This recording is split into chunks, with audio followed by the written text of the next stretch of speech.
અધ્યક્ષસ્થાને ગાંધીનગરમાં જિલ્લા વિકાસ અધિકારીઓ, જિલ્લા ગ્રામ વિકાસ એજન્સીના નિયામકોની એક દિવસીય સંયુક્ત પરિષદ. મુખ્યમંત્રી ગાંધીનગરમાં યોજાયેલી જિલ્લા વિકાસ અધિકારીઓ અને જિલ્લા ગ્રામ વિકાસ એજન્સીઓના નિયામકોની સંયુક્ત પરિષદના અધ્યક્ષસ્થાનેથી સંબોધન કર્યું હતું. ગ્રામ વિકાસ મંત્રી રાઘવજી પટેલ, મુખ્ય સચિવ પંકજ જોશી આ બેઠકમાં જોડાયા હતા. મુખ્યમંત્રીએ ગામતળ નિમ કરવાની પ્રક્રિયાને ઓનલાઈન કરાવતા ડિજિટલ પ્લેટફોર્મનું લોન્ચિંગ આ પરિષદમાં કર્યું.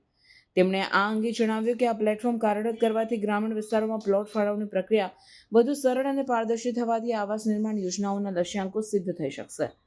એટલું જ નહીં, પ્રધાનમંત્રી આવાસ યોજનામાં ગ્રામીણ સ્તરે વધુ આવાસો બનવાથી સૌને માથે પાકી આવાસ છતની વડાપ્રધાનની નેમ પણ સાકાર થશે.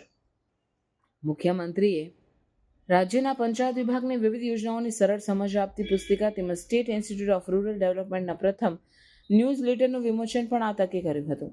આ એક દિવસીય પરિષદમાં પંચાયત વિભાગના અગ્ર સચિવ મિલિંદ તોરવાણીએ સ્વાગત પ્રવચનમાં પરિષદનો ઉદ્દેશ્ય સ્પષ્ટ કરતા કહ્યું હતું કે પ્રધાનમંત્રીના કાર્યકાળની ફ્લેગશિપ યોજનાઓની સમીક્ષા પણ આ બેઠકમાં કરવામાં આવશે.